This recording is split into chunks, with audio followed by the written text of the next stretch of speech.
Je suis Éléonore, je suis chargée de développement commercial et marketing à l'Opéra de Dijon. Ce soir, on reçoit les ambassadeurs du Pass Culture de la saison 23-24 et les nouveaux qui viennent d'arriver, 24-25. Et on fait une soirée du coup de passation. Donc voilà, ils vont se rencontrer et nous aussi, on va se présenter et leur faire découvrir l'auditorium.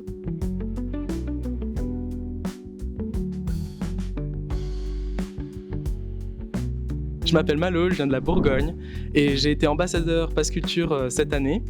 Et ça a été une expérience magnifique. Mon rapport avec la culture, c'est depuis longtemps, je suis musicien, ça fait 7 ans que je joue du violon. C'est vrai que moi, j'étais pas très intéressé par tout ce qui était théâtre.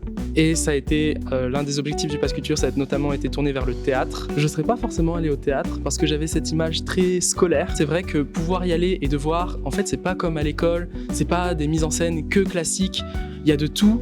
Ça a vraiment été une illumination pour moi de voir qu'en fait, c'est pas que scolaire, c'est pas que des pièces anciennes et que même maintenant, il y a encore des choses super qui sont faites.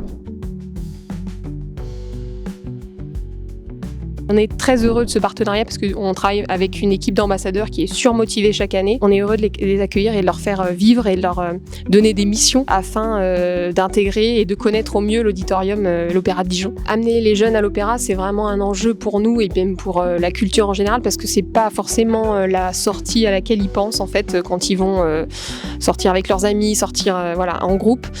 Donc pour nous, on travaille déjà avec les jeunes, mais notre volonté de travailler avec le Pass Culture, c'est vraiment aussi toucher un public plus large et plus jeune.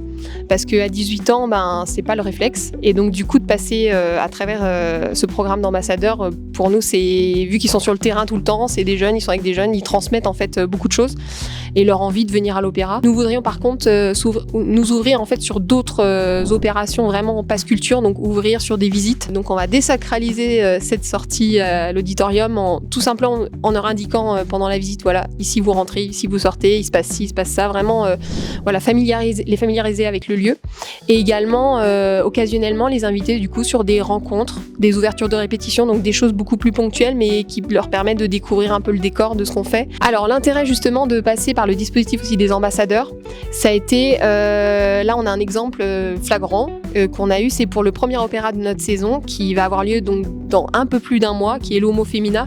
On a eu, donc normalement on met une dizaine de places pour l'instant en contingent pour le Pass Culture, mais là clairement on a dû augmenter à rajouter au moins une vingtaine de places. Donc on est à 15 réservations actuellement. Donc c'est vraiment, voilà, c'est un peu inédit aussi. Donc on voit vraiment les retombées positives de ce partenariat. Et pour nous, voilà, ça va continuer. Donc on est super contents.